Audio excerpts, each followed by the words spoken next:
Good day, everyone. I welcome you to my podcast. I'm your host for today, Daryl Borch P. Cabarubias. We'll be tackling on what's the difference between misinformation and disinformation. Misinformation and disinformation are similar in many ways.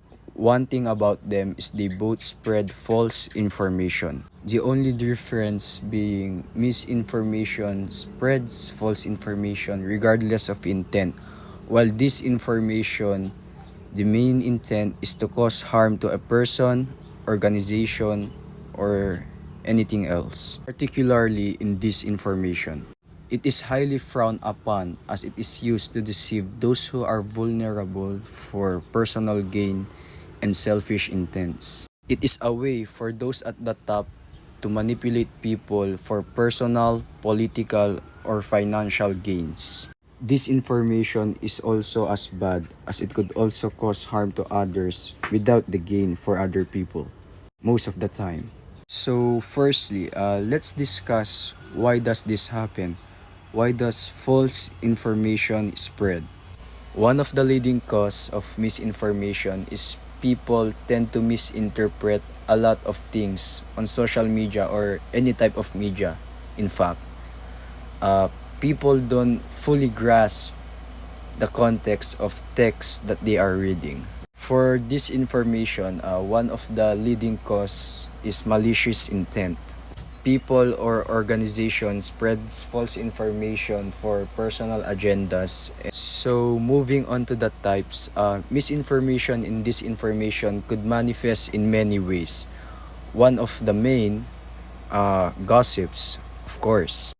Gossips or rumor are types of false information that are passed on from people to people, although the only downside behind it is that it typically lacks proof or evidence.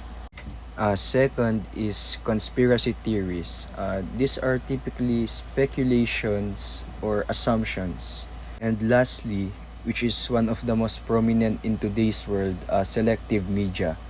It is the act of purposely only showing what you want the people to see, what you want the majority of the population to see for your personal gain, and so that the information only benefits your group or your side. So what are the ways that we could battle them?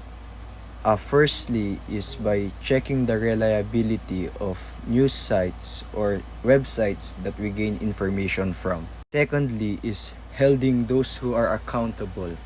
So what do I mean by that? For those who commit this malicious act of spreading misinformation or disinformation, there is a punishment. Lastly is raising public awareness. By hosting seminars, more people are informed on what is true and not, and how do they avoid false information. Disinformation and misinformation takes up many shapes and form. It is our job as people to avoid and battle it. Again, I'm your host. I stand for what is true. Daryl Borch P. Cabarubias.